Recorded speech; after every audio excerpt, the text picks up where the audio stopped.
Counselling ചാനലിലേക്ക് നിങ്ങൾക്കേവർക്കും സുസ്വാഗതം. പാദദോഷത്തിൽപ്പെട്ടതും കൂറുദോഷത്തിൽപ്പെട്ടതുമായ ഒരു നക്ഷത്രം കൂടിയാണ് അത്തം നക്ഷത്രം. 60 നാഴികയാണ് അത്തം നക്ഷത്രം ഉള്ളത്. 60 നാഴികയെ നമ്മൾ 4ആയിട്ട് വിഭജിക്കുമ്പോൾ 4 പാദങ്ങളായിട്ട് മാറുന്നുണ്ട്. അതിൽ ഓരോ പാദം 15 നാഴിക വെച്ച്. അപ്പം അത്തം നക്ഷത്രത്തിൻ്റെ ഈ 4 പാദത്തിലും ജനിക്കുന്ന കുട്ടികൾക്ക് ഓരോ പാദത്തിലും ഓരോ വ്യക്തികൾക്കായിട്ട് ദോഷങ്ങൾ കാണുന്നുണ്ട്. 1-ാം പാദം, 2-ാം പാദം, 3-ാം പാദം, 4-ാം പാദം എന്നിങ്ങനെ 4 പാദങ്ങൾ. പാദദോഷമുള്ള നക്ഷത്രം കൂടി ആയതുകൊണ്ട് ചില പ്രത്യേക പാദത്തിൽ ഒരു കുട്ടി ജനിച്ചാൽ പല അനിഷ്ട സംഭവങ്ങളും ഉണ്ടായേക്കും. നക്ഷത്രം പാദദോഷത്തിൽപ്പെട്ട ഒരു നക്ഷത്രമാണെന്ന് പറഞ്ഞുവല്ലോ. അപ്പം നക്ഷത്രത്തിൻ്റെ 1-ാം പാദത്തിൽ ജനിച്ചാൽ പിതാവിനും, 2-ാം പാദത്തിൽ ജനിച്ചാൽ അമ്മാവനും, 3-ാം പാദത്തിൽ ജനിച്ചാൽ കുട്ടിക്കും, 4-ാം പാദത്തിൽ ജനിച്ചാൽ അമ്മയ്ക്കുമാണ് ഇത്. ഒരു കാലെന്ന് പറയുന്നത് 15 നാഴികയാണ്.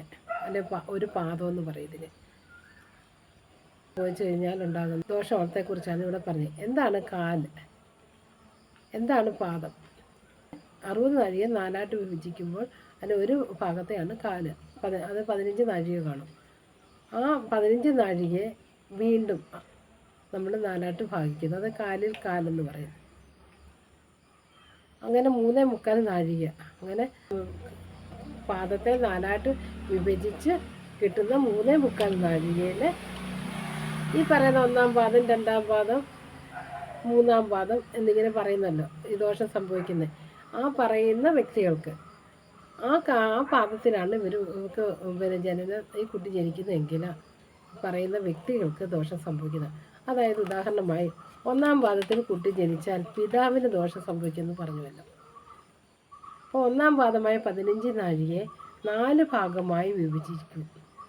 ആ 4 ഭാഗമായി വിഭജിച്ചതിന് ശേഷം അതിലാദ്യത്തെ 3.25 നാഴിക, അതാണ് ആദ്യത്തെ പാദം. ആ 4 പാദത്തിൻ്റെ ആദ്യത്തെ പാദമായ 3.25 നാഴികയിലാണ് കുട്ടി ജനിക്കുന്നതെങ്കിൽ തീർച്ചയായിട്ടും അച്ഛന് മരണം വരെ സംഭവിക്കാൻ യോഗമാണ്.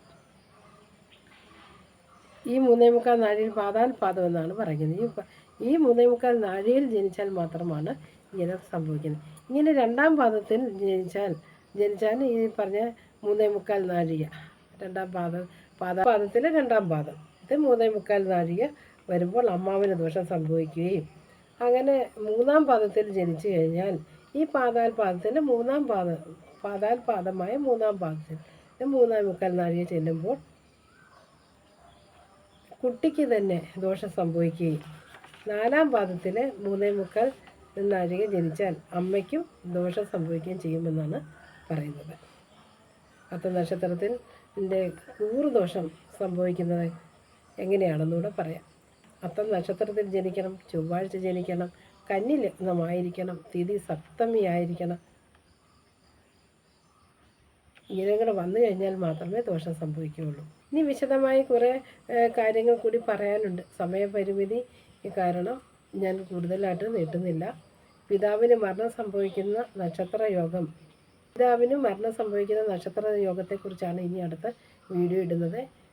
അപ്പോൾ എല്ലാവരും വീഡിയോ കാണണം, സപ്പോർട്ട് ചെയ്യണം, സബ്സ്ക്രൈബ് ചെയ്യണം, കമൻ്റ് ഇടണം.